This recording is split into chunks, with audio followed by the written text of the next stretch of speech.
Hello everyone, my name is Maya. Today is day 23 of 100-day challenge reading Good to Great. Now I will read Vietnamese version, then IPA and English version. Nguyên tắc kỷ luật 3. Giao cho người giỏi nhất cơ hội tốt nhất, đừng giao họ rắc rối lớn nhất. Vào đầu những năm 1960, R.J. Reynolds và Philip Morris đều trông chờ vào doanh thu từ thị trường nội địa. Quan điểm của R.J. Reynolds về kinh doanh quốc tế như sau. Nếu có ai đó trên thế giới muốn mua Camel, hãy để họ liên lạc với chúng ta. Joe Coleman của Philip Morris lại có cách nghĩ khác. Ông xác định thị trường quốc tế là cơ hội tốt nhất và duy nhất để phát triển lâu dài. Mặc dù thực tế lúc đó công ty chỉ có chưa tới 1% doanh thu từ thị trường quốc tế.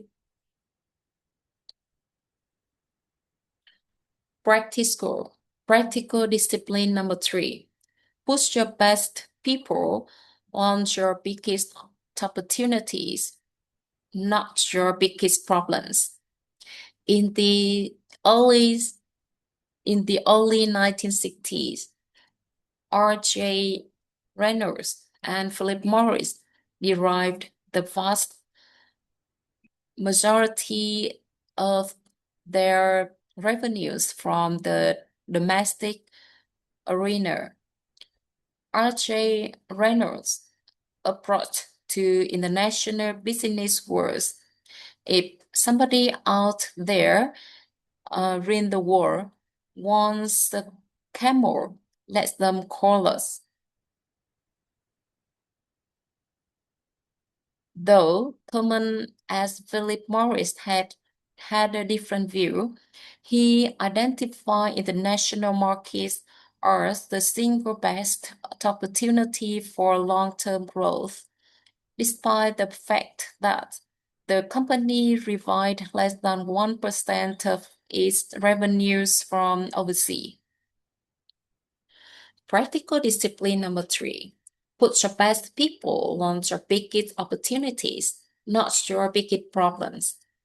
In the early 1960s, R.J. Reynolds and Philip Morris derived the vast majority of their revenues from the domestic arena. R.J. Reynolds' approach to international business was, if somebody out there in the world wants a camel, let them call us. Joe Coleman and Philip Morris had a different view.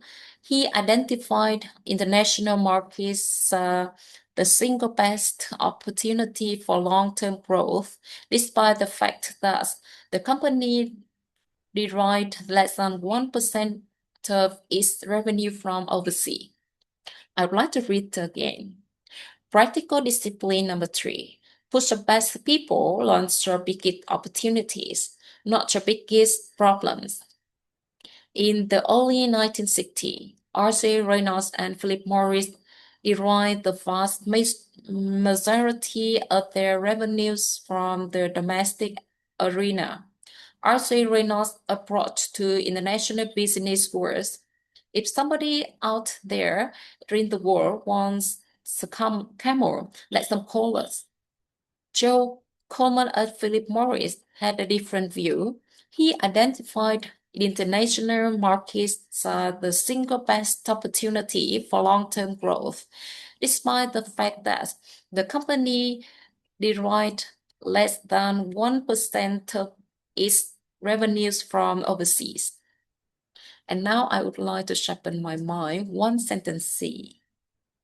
The Good to Great company made a habit of putting the best people on the best opportunity, not their biggest problems.